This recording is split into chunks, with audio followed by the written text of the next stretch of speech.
आपको सोसाइटी के अलग अलग सेक्टर्स को सर्व करना चाहिए अगर आप प्रॉफिट अर्न कर रहे हो, क्योंकि जब तक सोसाइटी है वो रिसोर्स प्रोवाइड कर रही है तभी आप प्रॉफिट अर्न कर पा रहे हो, वरना नहीं कर पाते।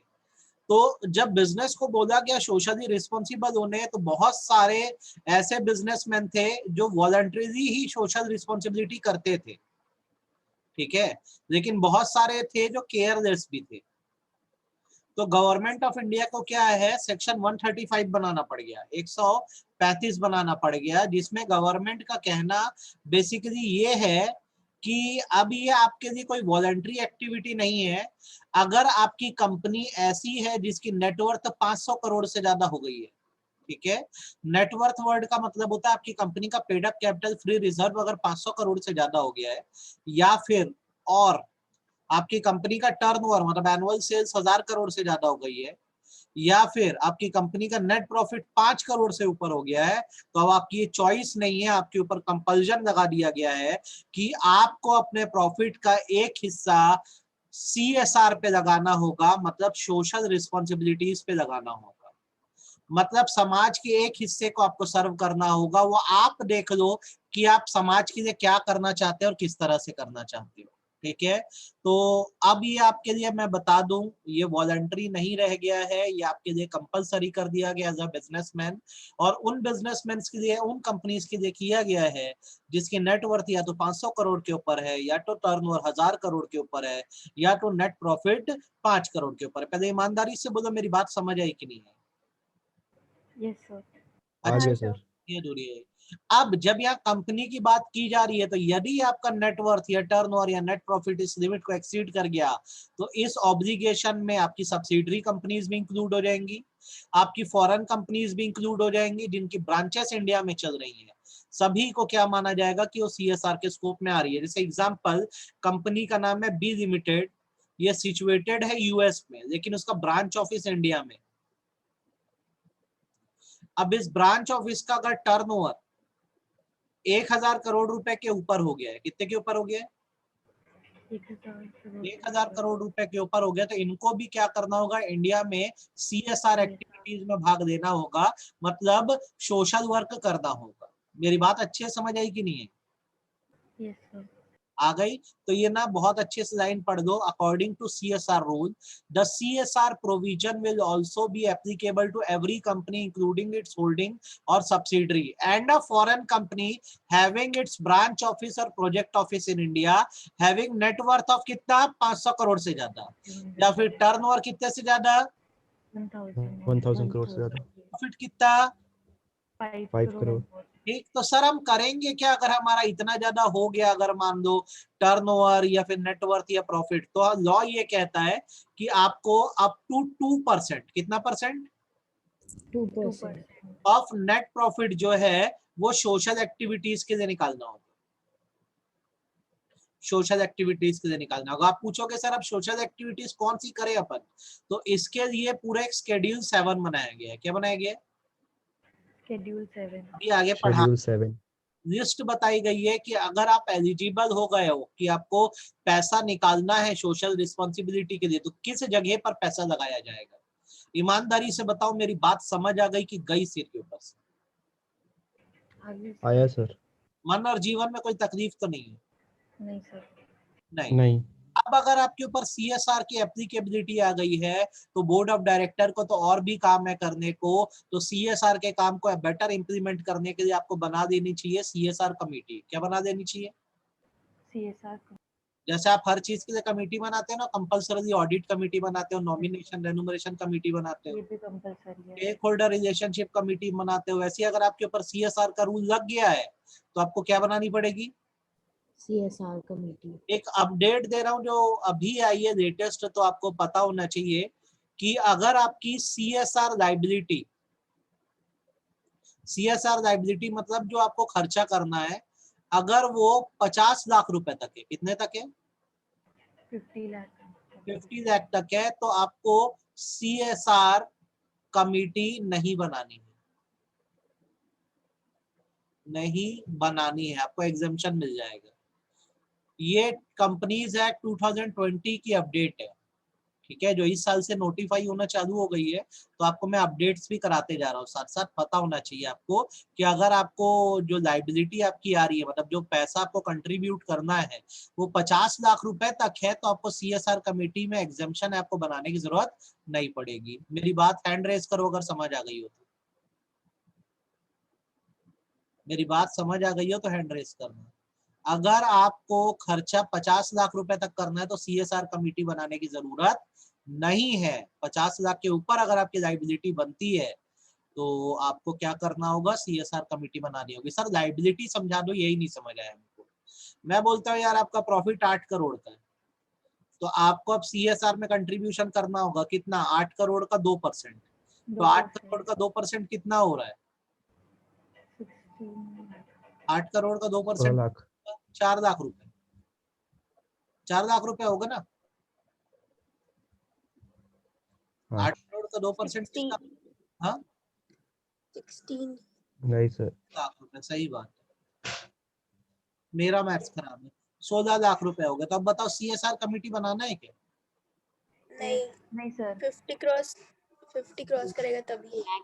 समझ गए ना बेटे, बात आप नहीं समझ पाए। यस सर, ठीक है, अगर तो 50 लाख क्रॉस करता तो company that comes under any of the aforesaid condition must constitute a CSR committee of the board to formulate and monitor the CSR policy of the company. Section 135 of Companies Act 2013 requires CSR committee to consist of at least 3 directors. कितने director चाहिए? 3 Including at least 1 independent director. और अगर company में independent director नहीं है तो CSR committee 2 director से बन जाएगी। कितने डायरेक्टर से बन जाएगी? 2 डायरेक्टर। जैसे यहाँ पर बेटा देखो खाली कंपनीज दिख दिया, तो जैसे प्राइवेट कंपनियां है उसमें तो इंडिपेंडेंट डायरेक्टर नहीं चाहिए अपने को। तो बेसिकली ये माना जाता है कि अगर तुम्हारी प्राइवेट कंपनी और तुम पर CSR का नियम लग रहा है तो तुमको कम से कम कितने डायरेक्टर रखने होंगे? 2 डायरेक्टर।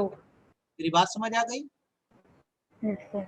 वैसे अगर कोई फॉरेन कंपनी है जिसको CSR कमेटी बनानी है तो उसमें एटलीस्ट 2 लोग होंगे जिनमें से एक इंडिया का रेसिडेंट होना जरूरी है। कहाँ का रेसिडेंट होना जरूरी है? India president of India. अच्छे समझ आई की बात की आधी अधूरी समझ आई, ये बताओ। आ गया सर। कोई डाउट नहीं बेटा इसमें? अच्छे से समझ आया कि नहीं CSR और CSR कमेटी का मतलब, ये बताओ। आ गया? चलिए नीचे आइए, ये लाइन आपको पढ़ने की जरूरत नहीं है, इसको और इसको पढ़ने की जरूरत नहीं है। आप आइए फंक्शंस पे। किस पर आइए? CSR कमेटी बनाए हो तो करती क्या है? तो सबसे पहले तो बोर्ड को रिकमेंड करती है कि पैसा किन एक्टिविटीज में लगाया जाए। मैंने बता दिया एक्टिविटीज की लिस्ट किस शेड्यूल में दी हुई, ठीक है। दूसरा है शेड्यूल अमाउंट, 7 ये अमाउंट भी रिकमेंड करते हैं कि कितना खर्चा हमें एक एक एक्टिविटी में करना है। जैसे मान लो CSR कमेटी ने बोला कि शेड्यूल 7 की 4 एक्टिविटीज है जिसमें हम पैसा लगाएंगे, तो उसके निधि को ये रिकमेंड भी करना होगा कि किस एक्टिविटी में कितना पैसा लगेगा। बताओ कोई दिक्कत? नहीं सर। तीसरा, ये एक ट्रांसपेरेंट मॉनिटरिंग मैकेनिज्म बनाते हैं ये देखने के लिए कि एकदम ईमानदारी से सही नियत से जो है CSR का पैसा समाज सेवा में लग रहा है। बताओ कोई दिक्कत? नहीं। चौथा, पूरी CSR पॉलिसी को मॉनिटर करते हैं कि सब चीजें ठीक ठाक चलती रहे। ये 4 फंक्शन है। तो आपको एग्जाम में पूछता है what is the constitution of CSR committee, right its function. लिख पाओगे कि नहीं लिख पाओगे? बनेगा कि नहीं बनेगा? देखो सबसे पहला फॉर्मुलेट करना पॉलिसी, पैसा कहाँ लगाना है। दूसरा अमाउंट रिकमेंड करना। तीसरा मॉनिटर करना पूरे मैकेनिज्म को CSR के। और चौथा पॉलिसी देखना ढंग से चल रही है कि नहीं CSR की। बताओ कोई परेशानी इसमें? नहीं सर। चलो अब नीचे आते हैं किस किस एक्टिविटी में आप समाज सेवा कर सकते हो, पैसा लगा सकते हो। थोड़ा सा लिस्ट इंपॉर्टेंट है, बहुत ध्यान से सुनना, अच्छे समझना। भूखमरी मिटाने में, हंगर पावर्टी माल न्यूट्रिशन मिटाने में। स्वच्छ भारत कोष है सेंट्रल गवर्नमेंट का, उसमें पैसा डाल सकते हो। कोई दिक्कत इसमें? कोई दिक्कत? आपको पैसा ही देना है सेवा के लिए। हंगर पावर्टी माल न्यूट्रिशन हेल्थ केयर को बढ़ावा देने के लिए, सैनिटेशन को बढ़ावा देने के लिए पैसा लगाओ। आप गवर्नमेंट के स्वच्छ भारत कोष में पैसा डाल दो तो वो भी माना जाएगा कि CSR एक्टिविटी है। क्या है? CSR एक्टिविटी है। ठीक है। दूसरा आप क्या कर सकते हो, जो बच्चे हैं, वुमेन्स है, डिफरेंटली एबल्ड पर्सन है, उनकी एजुकेशन, ठीक है, एजुकेशन में पैसा लगा सकते हो, कोई दिक्कत? नहीं। अपन ना साइड साइड में देखते जाते हैं। एक कहाँ पैसा लगाने बोल रहा है, स्वच्छ भारत कोष में, कहाँ स्वच्छ भारत कोष में। पैसा लगाने बोल रहा है। दूसरा कहाँ किसके लिए बोल रहा है, स्पेशल एजुकेशन पे, किस पे, स्पेशल एजुकेशन। स्पेशल एजुकेशन बच्चों की, मतलब एक आध स्कूल खोल दो, फ्री में बच्चों को पढ़ाएंगे वहां पे, वुमेन्स की और डिफरेंटली एबल लोग की, कोई दिक्कत? नहीं सर। 2 पॉइंट अच्छे समझ आए कि नहीं है? हाँ सर। उसके बाद आप ऐसा कुछ इनिशिएटिव ले सकते हो जिससे जेंडर इक्वालिटी को बढ़ावा मिले, समाज का डिस्क्रिमिनेशन खत्म हो, जो इकोनॉमिकली बैकवर्ड ग्रुप से सोसाइटी के, उनके लिए कुछ कर दो, कोई दिक्कत? नहीं सर। उसके बाद एनवायरमेंट प्रोटेक्शन के लिए कुछ करो, करना चाहिए नहीं करना चाहिए? Yes sir. अच्छा, और किस में खर्चा कर सकते हो सीएसआर में? नेशनल हेरिटेज को बचाने के लिए कुछ करो, जैसे ताजमहल जब पीला पड़ रहा है तो उसके लिए कुछ कर दो कि वो कम से कम प्रिजर्व हो जाए, कर सकते नहीं कर सकते?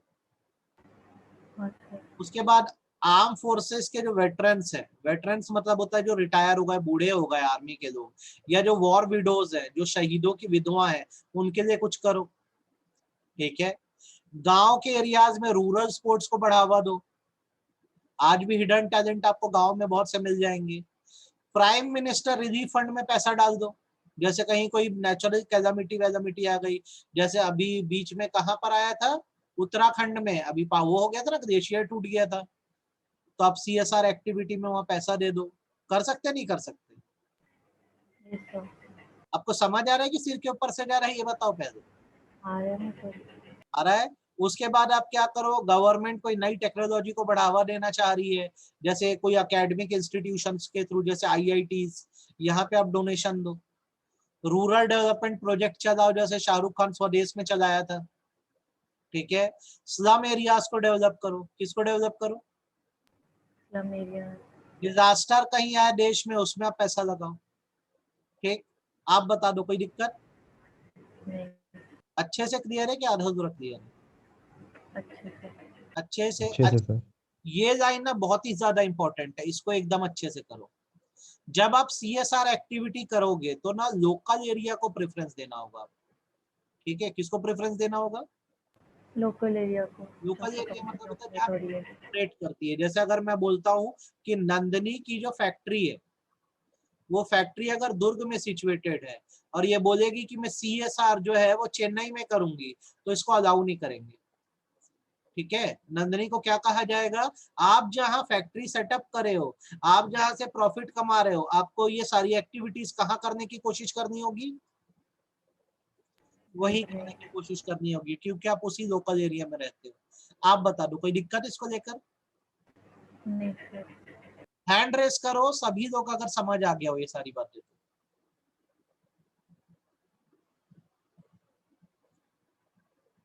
आपके मन और जीवन में इसको लेकर कोई तकलीफ नहीं आई? श्रुति, कुछ पूछना है बेटा? No sir. आपको एकदम अच्छे से समझ आया कि नहीं आया?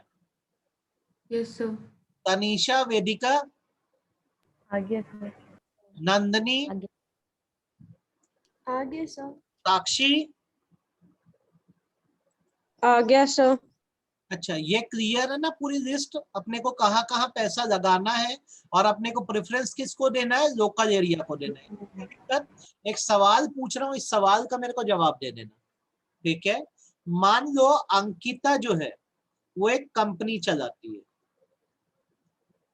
अब अंकिता का टर्नओवर, सॉरी, अंकिता का नेट प्रॉफिट इस साल 12 करोड़ है, तो इसके ऊपर सीएसआर की एप्लीकेबिलिटी है कि नहीं, पहले ये बता दो। Yes sir. है सर। नहीं सर। अंकिता क्या करती है सीएसआर के लिए, ये ना इसके जो एम्प्लॉइज हैं उनके लिए फैक्ट्री के अंदर रेस्ट हाउसेस बना देती है, ताकि एम्प्लॉइज आराम से वर्क के बाद रेस्ट कर सके। तो क्या ये चीज सीएसआर में क्वालिफाई हो रही है?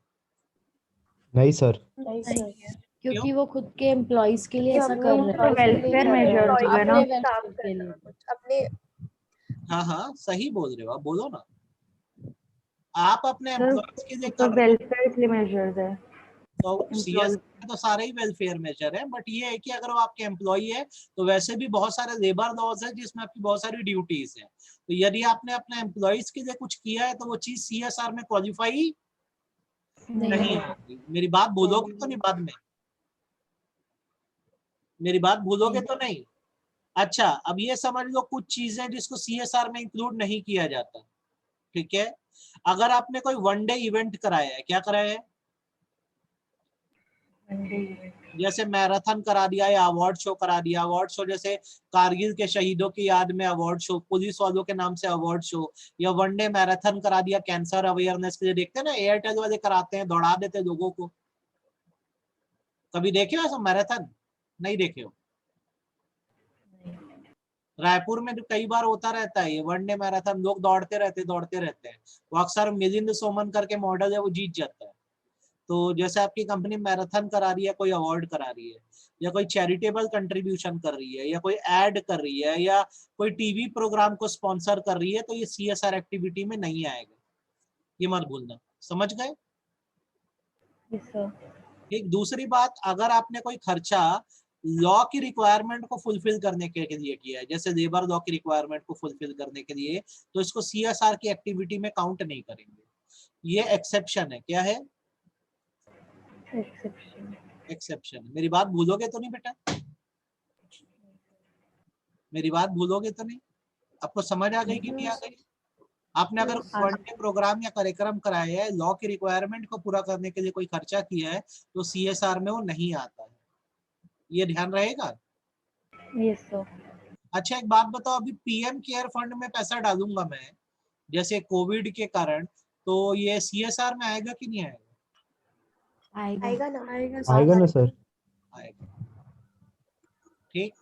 अच्छा अभी जो अलग अलग वैक्सीन लग रही है, तो जैसे मैं लोगों की फ्री में वैक्सीन करवा देता हूँ, तो आएगा क्या? आएगा सर। आएगा। आएगा। ध्यान रहेगी ये बात? हाँ भूलोगे तो नहीं? नहीं। चलो अब सीएसआर एक्सपेंडिचर के प्रोविजन पे आ जाते हैं। किस पर आ जाते हैं?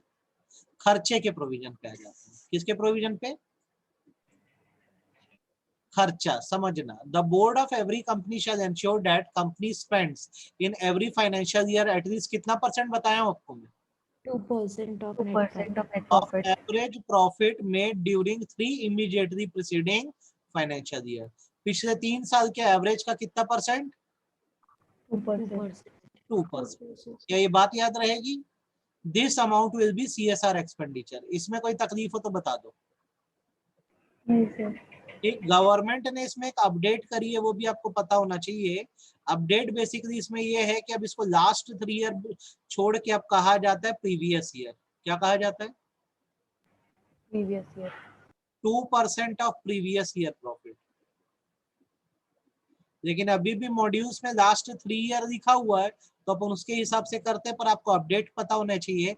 अब गवर्नमेंट का कहना है कि यार जितना पिछले साल प्रॉफिट हुआ है उसके बेसिस पर ही आप सीएसआर एक्टिविटी का पैसा निकालो। बताओ पहली बात मेरी समझ आ गई कि नहीं आ गई? Yes sir. आ गई। अगर हाँ सर। कंपनी जो है जितना अमाउंट बोली थी खर्चा नहीं कर पाती है, तो इसकी आपको जानकारी बोर्ड रिपोर्ट में बनाकर देनी होगी कि क्यों पैसा खर्चा नहीं हो पाया। अच्छा अब आप मुझसे पूछोगे सर बोर्ड रिपोर्ट क्या है, तो जब भी एनुअल जनरल मीटिंग होती है तो फाइनेंशियल स्टेटमेंट शेयर होल्डर के सामने रखी जाती है, उसके साथ अलग अलग तरह की रिपोर्ट्स भी रखी जाती है ताकि शेयर होल्डर का नॉलेज बेटर हो। तो उनमें से एक रिपोर्ट है बोर्ड रिपोर्ट, जिसमें साल भर की समरी दी जाती है। तो अगर आपने पैसा खर्चा नहीं किया है तो बोर्ड में आपको रिपोर्ट में बताना पड़ेगा कि क्यों आप ये पैसा खर्चा नहीं कर पाए। आप बताओ ये बात समझ आई कि नहीं आई? आगे सर। आ गई। तीसरी बात, जब भी आप सीएसआर एक्सपेंडिचर करोगे तो लोकल एरिया को पहले प्रेफरेंस दोगे। बताओ इसमें कोई दिक्कत? नहीं सर। अच्छे से क्लियर है? हाँ। देन अगर मान लो आपने सीएसआर एक्टिविटी को इंडिया के बाहर किया है, तो वो तभी एक्सपेंडिचर में क्वालिफाई होगी जब वो शेड्यूल 7 के हिसाब से होगी। किसके हिसाब से होगी? शेड्यूल 7। एक नॉर्मल कोर्स ऑफ बिजनेस में अगर आपने कोई काम किया है, जैसे बिजनेस के दौरान आपने किसी को कमीशन दे दिया है, प्रॉफिट दे दिए या किसी का वेलफेयर कर दिया, तो सीएसआर का हिस्सा नहीं है। बताओ कोई दिक्कत? फिर से बोलो क्या? आगे सर। मेरे कुछ एजेंट्स हैं जो मेरे बिजनेस को बढ़ावा देते हैं, उनको मैंने अचानक से एक फ्रिंज बेनिफिट दे दिया। फ्रिंज बेनिफिट दे दिया मतलब मैंने एडिशनली उनको कुछ अचानक से दे दिया, जैसे सबको कार प्रोवाइड कर दी, तो सीएसआर में उसका पैसा काट दूं क्या? नहीं नहीं। सर। नहीं काट नहीं सकता। सर। मतलब आपको प्रोविजन समझ आ रहे हैं कि नहीं आ रहे? हाँ सर। अगर सीएसआर में किसी साल कुछ पैसा बच गया तो उसका प्रॉफिट नहीं मान सकते, वो पैसा अगले साल एडजस्ट होगा, अगले साल यूज होगा। बताओ कोई दिक्कत? नहीं। अच्छे से क्लियर है कि आधा अधूरा क्लियर है? अच्छे से। मन और जीवन में कोई तकलीफ हो तो बता दो। एकदम क्लैरिटी है? हाँ सर। ये लास्ट वाले पॉइंट को थोड़ा सा ना इंपॉर्टेंट के करके करना, क्योंकि इससे एग्जाम में क्वेश्चन पूछेगा। Expenditure incurred by foreign holding company for CSR activity in India will qualify as CSR spent on Indian subsidiary if the CSR expenditure are routed through Indian subsidiary and if Indian subsidiary is required to do so as per section 135 of the act। यहाँ पे कहने का मतलब ये है basically कि एक foreign company है जिसकी सब्सिडरी कहां पर है? इंडिया में। अब ये फॉरेन कंपनी को सीएसआर एक्टिविटी इंडिया में करवाना चाहती है, और ये सीएसआर एक्टिविटी किसके थ्रू करवा रही है? सब्सिडरी कंपनी के थ्रू करवा रही है। तो ये माना जाएगा कि उस सब्सिडरी कंपनी ने भी सीएसआर कर दिया, क्योंकि वो खुद में तो कुछ भी नहीं है, उसकी होल्डिंग है वो कर रही है। अगर होल्डिंग इसके थ्रू करवा रही है तो ये भी अपने फर्ज से अपने आप को पूरा कर चुकी है, मतलब इसने भी सीएसआर कंप्लीट कर दिया। बोलो कोई दिक्कत? फिर नो रिपीट सर। करो क्या? हाँ सर। फॉरेन कंपनी ने सीएसआर एक्टिविटी भारत में अपनी सब्सिडरी कंपनी के थ्रू करवाई, तो अब सब्सिडरी कंपनी को अलग से कुछ सीएसआर करने की जरूरत नहीं है, क्योंकि होल्डिंग कंपनी ने सीएसआर एक्टिविटीज कंप्लीट कर दी। समझ आया? Yes sir. ओके, ये नेट प्रॉफिट आपको पढ़ने की जरूरत नहीं है। आप ना डिस्क्लोजर रिक्वायरमेंट पढ़ोगे। क्या पढ़ोगे? Disclosure requirement. किस बात की डिस्क्लोजर रिक्वायरमेंट मैं आपको बता दे रहा हूँ, अच्छे से समझ लो। क्या होगा जब भी एनुअल जनरल मीटिंग आएगी? क्या आएगी? एजीएम। तो डायरेक्टर अपनी रिपोर्ट बनाएंगे जिसको क्या कहते हैं? Board report. इस बोर्ड रिपोर्ट में वो ना पूरा सीएसआर का डिटेल देंगे कि आपके यहाँ के सीएसआर की जो है वो पॉलिसी क्या है। सबसे पहले आपके अगर सीएसआर कमेटी बनी है तो उसका कंपोजिशन कैसा है, आपकी कंपनी में पिछले 3 सालों से नेट प्रॉफिट क्या रहा है, ठीक है। अब कहाँ सीएसआर एक्सपेंडिचर करोगे, इस साल कहाँ सीएसआर का पैसा खर्च करे। अगर आप 2% नहीं लगा पाए तो क्यों नहीं लगा पाए, पहले बताओ। इतने पॉइंट समझ आए कि नहीं? आ गए। अच्छे से है क्या आधे अधूरे है? अच्छे से। अच्छे उसके से। बाद एक रिस्पॉन्सिबिलिटी स्टेटमेंट दोगे जो सीएसआर कमेटी की तरफ से होगी कि हमने पूरे सीएसआर पॉलिसी को मॉनिटर किया है और कहीं कोई गड़बड़ नहीं है, कहीं कोई दिक्कत। अच्छे समझ आया कि नहीं? डिस्क्लोजर ये बताओ, सबसे पहले बताना पॉलिसी क्या है, फिर बताना आप क्या सीएसआर कमेटी कैसे बनी, साल भर में कितना प्रॉफिट हुआ, कितना खर्चा आप सोचे हो करोगे सीएसआर एक्सपेंडिचर पे, कितना खर्चा करे। अगर नहीं कर पाए 2% ऑफ नेट प्रॉफिट तो क्यों नहीं कर पाए। और लास्ट एक रिस्पॉन्सिबिलिटी स्टेटमेंट जिसको आप एक डिक्लेरेशन भी कह सकते हो। किस बात का डिक्लेरेशन? कि हमने सोच समझकर देखकर सीएसआर में पैसा लगाया है। आप बता दो, इसमें कहीं कोई दिक्कत? नहीं सर। अच्छे से क्लियर है? अच्छे से क्लियर है कि नहीं? हाँ या ना बोलो। Yes sir. हाँ सर। अच्छा, तो जैसे आप अगर मिनिमम अमाउंट स्पेंड नहीं कर पाए तो आप जैसे बोर्ड रिपोर्ट में तो बात बता ही रहे हो, साथ ही साथ आपको अपनी कंपनी की वेबसाइट पे ही बताना होगा। किस पे बताना होगा? कंपनी की वेबसाइट में। वेबसाइट पे ही बताना होगा कि कहाँ कितना खर्चा आपने सीएसआर पे किया है, और अगर कम खर्चा करे हो तो क्यों कम खर्चा करे। क्लियर है? Yes sir. ओके, अब नीचे सीएसआर का फॉर्मेट देख लो। सीएसआर की रिपोर्ट बनाओगे, बोर्ड रिपोर्ट में सीएसआर का फॉर्मेट कैसे रहता है, तो ये नीचे वाला फॉर्मेट इतना पढ़ना बेटा, ये फॉर्मेट एग्जाम में मना किया, ठीक है। देख लो, सीख लो, ये फॉर्मेट बना के आना एग्जाम में।